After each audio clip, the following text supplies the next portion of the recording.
Diyan yung susi sa'yo?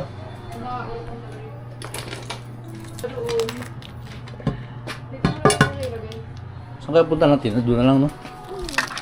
Ulo pa tayo siya. Bilang kasama kita ng dagat. Last dos pa rin lang naman. Yung cellphone mo dito na lang? Hindi ah. Dito Bebo. Ah. Binbin, lakwat siya naman, Binbin. Sarado muna natin yung bahay. Bored kasi kami, walang magawa, kaya lakwat siya na naman.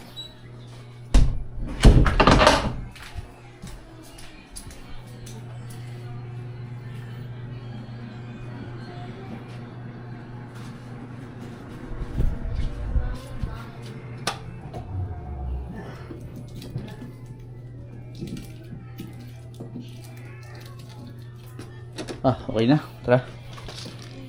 Yung Let's towel go. dyan, may towel siya dyan sa'yo? Pamunas niya?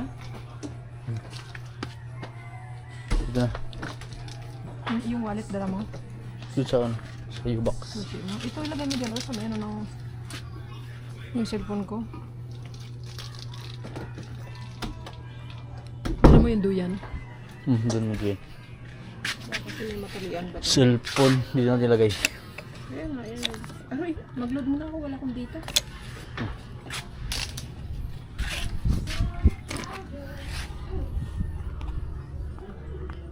Ito yung mga dala natin.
na pala ako, hindi na ako nag-dive sa mababaw, kaya dito enjoy na ako.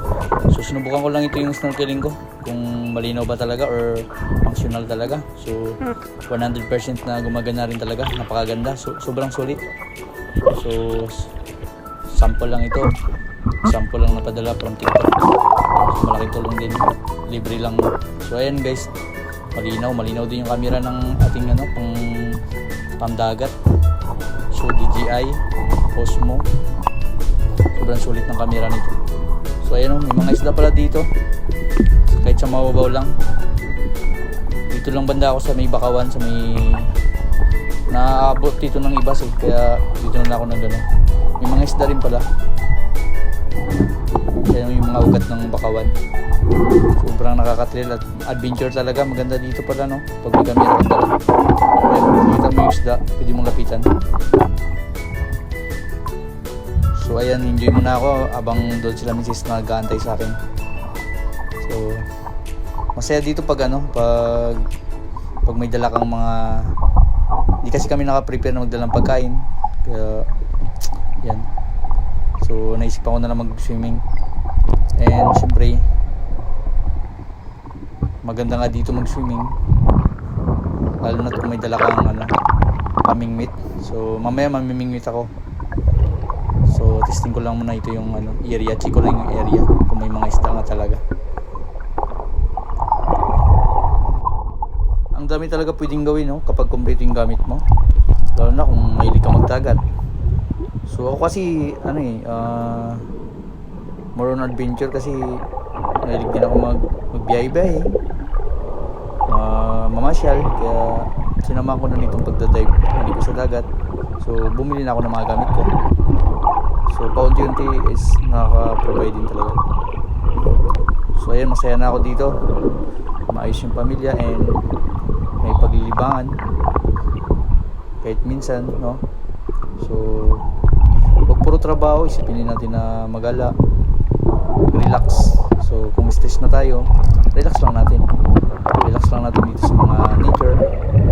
Ayan, so sobrang nakaka-inspire. So ayan, pag uwi mamaya is panibagong plano na naman, back to reality na naman. So enjoy muna tayo dito kahit sandali. So yan yung mga Bakawan, yung isda, malapit na yung camera ko sa isda. Maamoy yung isda dito, sarap talaga mamingwit dito. Kahit mga isda lang, anong isda to? Bagaong nga to. So ayan, mamaya lang akit na ako. Medyo hapon na rin, palasin ko na kasi ito. So hindi malamig yung tubig, lalo na pag matagal ka nakababad. Mainit na sa pakiramdam, maligamgam yung tubig. Yung unang lapat ng aking katawan dito, maligamgam. So masarap maligo dito, lalo na pag may kasama ka tapos malalim yung mga corals. Sobrang ma-enjoy mo talaga, lalo na spiritang goggle mask na katulad na gamit ko na to. Sobrang linaw, tempered glass. Ayan and may camera ka pa sa ilalim ng dagat. Ayan ang ganda.